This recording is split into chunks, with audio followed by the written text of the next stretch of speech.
Today I make a promise to you that anytime Nice Aunties has a new video, well, that's how I open this show. Nice Aunties, of course, tell me if there's any problem with that, but your work, every time I see it, I feel like I gotta share it. What you're looking at here is a piece called Aunties Visit West Hollywood. This is gonna be shown this summer on a billboard on Sunset Boulevard. So congrats to Nice Aunties, pretty incredible stuff here. Now, first thing here, I wanna thank everybody who came out to the live stream last night. It was great hanging with you guys and chatting with you. Tomorrow morning, I'll be live again. Remember, Saturday mornings, we don't do the 5-minute morning updates. Instead, we do a live show, 8:15 a.m. Eastern Time with my brother Henry the Grape and my buddy Biggie Poppins. So make sure you're subscribed to Inside NFTs so you can catch these live shows too. Now, a quick update for you on the CryptoSlam preseason whitelist. Yesterday, we welcomed the Bitcoin Frogs to the preseason event. We got more big partners to announce soon and, of course, more details about the collection. Really excited to share with you guys what's coming up here. Trust me, it is worth paying attention to. Now, this morning, big news if you're a gamer, especially if you're a believer that games are a Trojan horse for NFTs. Also got some updates for you on the Pudgy Penguins, the Bitcoin Ordinals, and one of my favorite artists, Zancan. Guys, we got a packed show, so we're going to get right into it here. Now, let's dive into the NFT market. Of course, starting with the Forkast 500 NFT Index, measuring the value of the cross-chain NFT market. And as you see this morning, up in the green, up 0.30%. Crypto looking very strong this morning.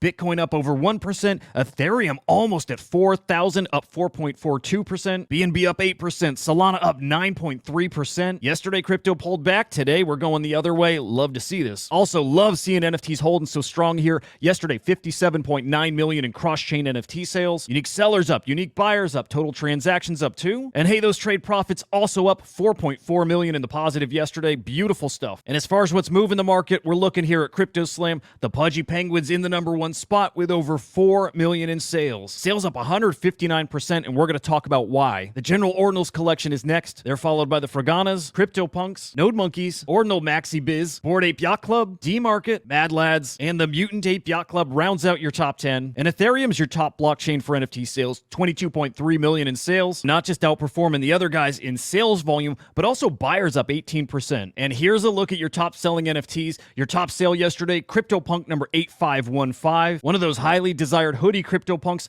sold for 156.9 ETH. That's $606,000, guys. Now this Pudgy Penguin for 85 ETH, we got to look at that a little closer here. The rest of the top 10, all CryptoPunks. Look down here at the item activity with me. First 8 hours ago sold for 13.2 ETH, and it seems within minutes sold for 85 ETH, $332,000, and then sold again for 13.5 ETH, and then sold for the 4th or 5th time here for 13.8 ETH. I'm going to dive into this after the show to make sure if that is a wash sale, which it's got to be, that it gets flagged as a wash sale properly here. Staying on the Pudgy Penguins too, you saw them at the #1 spot on the collection rankings, and a big reason for that is one holder selling 50 of his Pudgy Penguins, at this point taking 110 ETH loss on these Pudgies. And this is maybe an appropriate place to say, I really do think Ethereum NFTs are in trouble just a little bit. I'll just keep saying that Bitcoin Ordinals are incredibly disruptive, but Pudgy prices coming down has more to do with loans over on Blur. Now coming to the rescue is David Choi, who's going to be injecting $1.3 million into Blur, and I guess his buddy MetaStreet here doing another 700,000. So these guys here pulling together funds to stop what they're calling a debt spiral. Again, what I think you're seeing is a bunch of bad loans on Pudgy Penguins. So the Pudgy floor prices fall, suddenly there's forced auctions on those NFTs. And all of a sudden, those extra listed NFTs just keeps pushing the floor prices further down and down and down. In my opinion, you just got to let people get wrecked and learn lessons here. Okay, now getting to our biggest story of the day here, and guys, this is massive. You remember the Portal token? Everybody was farming this on X. The Creeps project, I believe, got a big allocation of this token. Well, Portal today announcing a massive worldwide DOTA2 tournament. And in this tournament, there's going to be exclusive loot boxes that have cosmetics and items for Dota 2. Man, this caught me completely by surprise. I didn't think they were touching Dota 2. They had definitely teased PUBG, but here you see it coming up in March, a worldwide tournament with in-game cosmetic prizes. I'm assuming a ton of Portal prizes. If we all believe that mass adoption is coming through games, it's going to look exactly like this. This is crazy. Moving on now to a broader market conversation.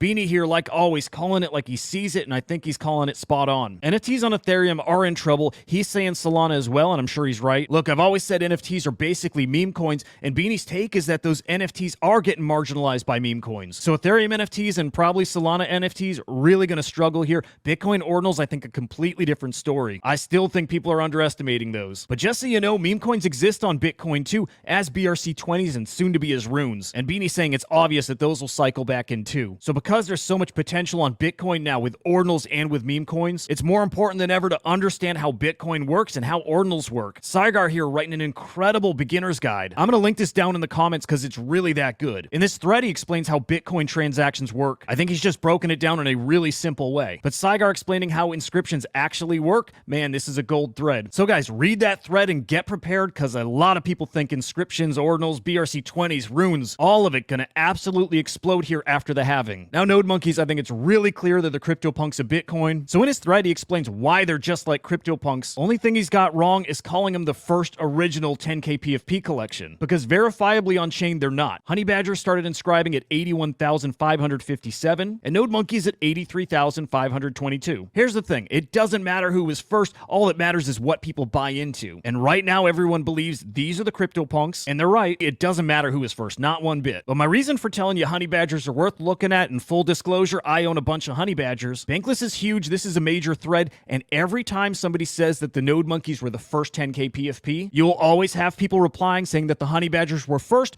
kicks off a conversation. To me, that alone always keeps them relevant and always keeps them in the conversation, one of the most important ingredients for a successful collection. It's kind of that simple. Okay, we're blitzing through the rest of our stories here. Guys, if you are trading ordinals on Magic Eden, well, you're not just potentially earning those diamonds, those on-site rewards, but you're also going to get an NFT token airdrop. Through the Non-Fungible DAO, Magic Eden's looking to drop a ton of rewards to traders on all these different chains. And here you see it in a post from Non-Fungible DAO. TLDR here is, man, you trade, you get rewarded. Love this. And we're ending on something that unfortunately is going to be over by the time the video goes out. But I love Zancan, and I always want to talk about his work when he's got something going on. His new collection, which I'm sure I'm saying wrong, Arbres. Well, it's a free mint on base, and so far over 73,000 have been minted. So at this point, just an hour and 20 minutes to go in this mint, and we're watching to see the final number that are minted. Now, what I find so interesting is that over a year ago, Zancan launched his landscape with carbon capture. This was released over on Verse, and I'll tell you what, this collection blew up. In the end, there were over 11,000 editions of this minted, and I imagine there's a struggle there for a collection that large. What do you do for your collectors? How do you follow it up? Is 11,000 too many, and is it a problem? If so, how do you fix it? Well, you don't fix what isn't broken, and instead you lean into it. So yes, this collection, 73,000 editions so far, and there's something really cool coming here. I think these images all fit together. So Zancan, kudos to you, man. I think this is brilliant. You didn't look at the huge supply as being a problem. You looked at it as what it is. A lot of collectors loving your work passionately here. So now we watch the garden grow. Love it, Zancan. Guys, I hope you have a fantastic Friday. NFT Live will be live at 1 p.m. Eastern Time. That'll be both on X and on YouTube, and of course, I'll be there with the gang today. And a reminder that tomorrow, 8:15 a.m. Eastern Time, Inside NFTs will be live, both on YouTube and on X. And then, guys, Monday, 6 p.m. Eastern Time, the Little Noun Show will be on X and YouTube. And we got a phenomenal guest, the one and only Poppy. This guy I got to chat with just once, and he left a big impression. Big heart, really nice guy. Oh, and by the way, just a big whale, too. And then Sunday, I'll be back with your 5-minute morning update, hitting on all the news, getting into all the latest happenings. Remember, if it's happening in NFTs, I'm bringing you inside. Until the next time, I'll see ya.